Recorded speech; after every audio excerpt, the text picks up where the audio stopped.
Hai, Assalamualaikum warahmatullahi wabarakatuh. Welcome back to channel Lumina Indonesia.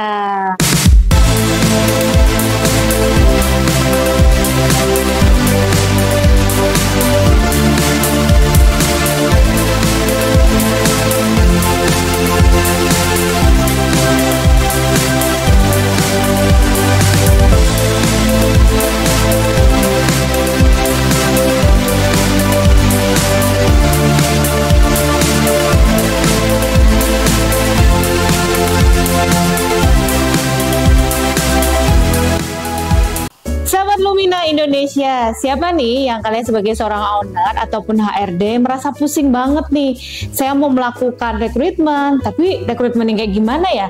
Kalian udah bisa bikin berbagai macam, misalnya peraturan, guideline, SOP, akad kerja, dan lain sebagainya, tapi ternyata itu nggak maksimal.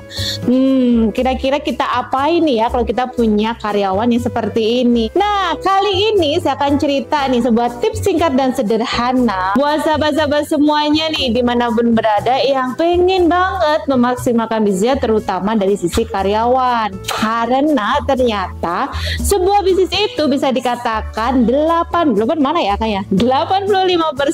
terkait dengan karyawan ataupun tim kita. Kira-kira sahabat tahu nggak nih, ketika kita memilih karyawan itu ada berbagai jenis dan berbagai kondisi dan situasi. Ini biasanya terkait dengan rekrutmen atau strategi kita dalam memilih tim atau karyawan yang akan masuk ke dalam bisnis ataupun perusahaan kita. Kalau untuk perusahaan yang kecil ataupun kalian yang lagi banget bikin bisnis, otomatis belum punya ya namanya sistem HRD. Sedangkan kalau perusahaan yang sudah besar, multinasional, pasti mereka punya sistem yang ketat, terstruktur, terjaga, dan yang lain sebagainya. Nah, tips ini berlaku untuk kalian yang sedang memulai bisnis ya, kira-kira dengan omset per bulan minimal 500 juta lah ya, atau setahun sekitar 12 miliar. Jangan salah ya, omset yang besar itu memang belum tentu dia memiliki sistem yang sama-sama besar juga. Karena itu kenapa pentingnya sahabat punya partner, yaitu konsultan yang membantu. Jadi bukan hanya sekedar sales yang tumbuh, tapi juga sistem dan bisnis kalian juga sama-sama tumbuh besar. Karena kalau enggak, resikonya nih bisnis kalian nanti bisa down di satu waktu tanpa kalian sadari. Oke deh, nggak usah terlalu banyak opening, kita langsung aja nih terkait dengan rekrutmen SDM itu gimana. Jadi ada beberapa jenis SDM, ataupun tipe orang yang pengen kita ambil.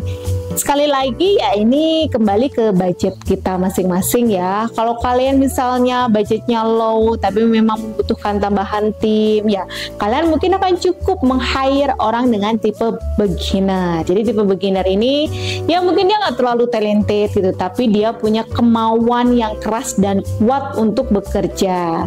Sisi positifnya adalah kalian bisa hire sesuai dengan budget yang kalian miliki, dan sisi negatifnya adalah kalian perlu meluangkan atau memberikan banyak waktu dan pikiran untuk mendidik, mengarahkan, memberitahu mereka agar sesuai atau mencapai kinerja yang kita inginkan. Dan biasanya memang waktunya agak lama untuk ini.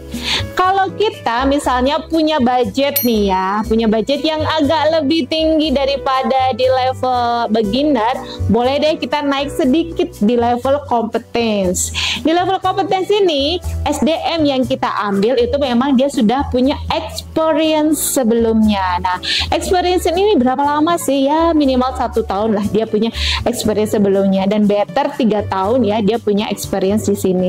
Sedangkan untuk beginner tadi, mereka belum punya experience sama sekali untuk bekerja di bidang yang mereka lamar. Nah, kalau untuk di kompetens ini, sisi positifnya adalah kita bisa langsung memberikan tugas-tugas atau tanggung jawab beban kerja kepada mereka. Jadi mereka bisa langsung on duty gitu ya, bisa langsung lebih cepat untuk menyesuaikan diri dengan kondisi lingkungan perusahaan kita. Dan ketika kita ajak ngobrol dengan pekerjaannya begini, targetnya begini, mereka langsung bisa nyambung. Sedangkan kompetensi ini tentu namanya juga kompetensi ya, jadi mereka sudah memiliki kompetensi di bidang yang kita inginkan.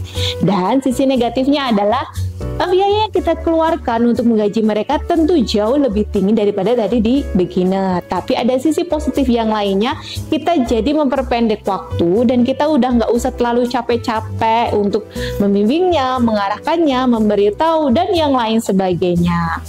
Dan level yang lainnya ada 2 level lagi, yaitu advance dan expert. Nah, ini lebih luar biasa lagi dan harganya memang lebih mahal lagi biasanya untuk kalian menggaji ya.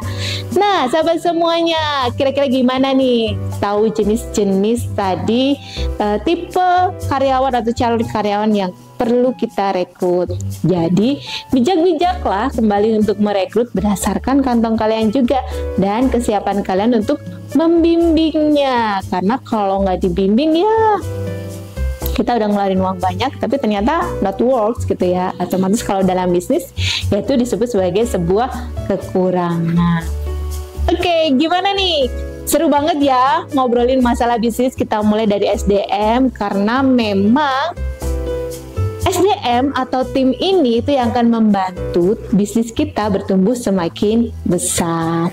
Oke, gimana nih tipsnya kali ini? Cukup bermanfaat kan dan mencerahkan? Jangan lupa kalau video ini memberikan kalian inspirasi yang baru dalam menjalankan bisnis, terutama nih para emak-emak yang dia semangat banget pengen bisnisnya tiba-tiba dibikin gede tapi nggak tahu mulai dari mana. Kita mulai perbaiki dari sistem SDM kita.